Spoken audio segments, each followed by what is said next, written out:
memberikan kebenaran apa yang diucapkan oleh Bante, bahwa mampu menolong apa yang menjadi ketika Romo mencari sesuap nasi di kota Sampit, dari pasar Sampit menuju tempat kerja itu ada naik jukung atau naik perahu. Pada suatu ketika Sungai Sampit yang lebarnya kemungkinan dari jalan besar itu sampai sini, itu datang gelombang dan angin. Jadi penumpang jukung atau penumpang perahu itu sangat ketakutan. Dan karena banyak yang takut, Romo Sakya dengan tenang membaca Tapiju. Tapi Tapiju yang singkat, yaitu tadi yang saya bacakan yang diakhiri dengan Om Mani Padme Hum, Om Mani Padme Hum. Om Ram, Om Swarnamo Satanam Samyak Sambudi Kotinam Cita, Om Jara Wajira Kundi Swaha, Om Mani Padme Hum, Om Mani Padme Hum. Nah, dengan memejamkan mata, tadi saya maksud saya kalau andai kata memang saya harus mati naik perahu karena gelombang besar Sungai Sampit dan angin, mati ya sudah. Tapi ternyata setelah beberapa lama, mungkin 5 atau 8 menit, perahu itu menepi dan terhimpit oleh sebuah batang, dua batang, berhenti. Begitu berhenti, saya bilang, Namo Kuan Yin Pusat, terima kasih atas bantuannya. Angin dan gelombang berhenti, sehingga kami bisa pulang ke tempat kerja saya di sebuah somil atau penggergasian kayu di kota Sampit 20 tahun yang lampau. Kemudian kesaksian yang kedua, kebenaran kedua tentang kemujizatan Kuan Im. Saya ini lahir sebagai manusia suku Jawa. Tetapi kenapa saya senang membaca sutra bahasa Mandarin?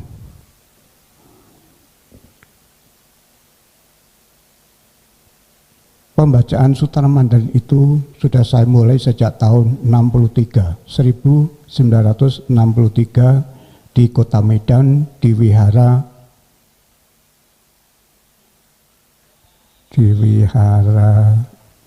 Medan ya, Borobudur.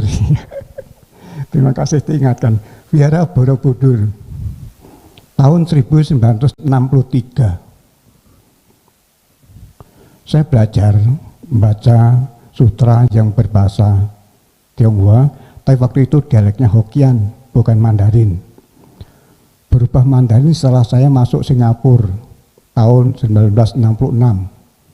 Oleh Sukong saya dibawa terbang ke Singapura dan saya belajar di sana selama 6 bulan tahun pertama, bertemu dengan seorang suhu yang luar biasa, Hong Chan Wasu.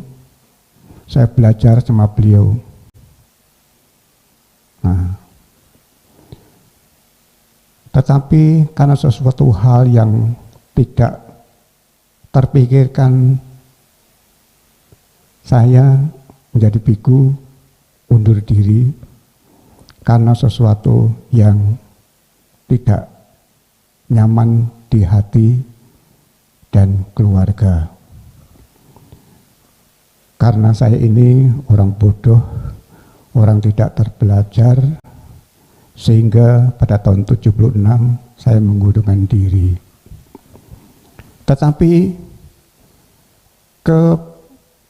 kesaktian saya kepada Avalokiteswara Kuan Im Pusat tetap berjalan. Sehingga pada suatu ketika saya di Kota Sampit mengalami derita yang luar biasa, terutama Ibu Titin. Sakit sudah mencari sampai 33 ahli penyembuh tidak mempan. Nah, karena sudah tahu lama Ibu Titin itu sakit, saya bertekad dan setiap pagi saya membaca Mahakaruna-dharani sebanyak 21 kali setiap pagi dengan menyediakan air segelas. Begitu selesai saya membaca Taipicu, saya pulang, air itu tak suruh minum oleh Bu Titin. Di samping itu membasahi, mengelus-elus mana yang rasa sakit. Selama 7 hari dari setiap pagi, siang dan sore saya baca Mahakaruna-dharani 21. Siang, pagi dan sore. Dalam tempo yang singkat beliau sembuh. Namun ya, kesembuhan beliau itu diakhiri dengan sebenarnya ini telah meninggal dunia ini. Ibu Titin sembuh, pergi ke mandi, jatuh dan udah nggak sadar. Saya gendong, saya tidurkan di tempat tidur, semua badan sudah dingin, sudah nggak ada hawa yang masuk keluar melalui hidung. Saya katakan Bu Titin sudah meninggal, tetapi saya yakin bahwa Ibu Titin ini belum waktunya untuk meninggal. Saya bacakan Mahakaruna-dharani selama kalau tidak salah 2 jam. 2 jam saya baca, entah berapa kali 2 jam itu, berapa kali baca Mahakaruna. Bisa sadar. Dari kaki sampai dengan kepala sudah boleh kembali terasa panas dan hidup. Begitu Bu Titin bisa jalan, saya latih untuk bisa berjalan dari 5 sampai 10 meter, sampai 15 meter, sampai 20 meter, saya bawa ke Surabaya. Dan ini orangnya bisa hidup sampai sekarang.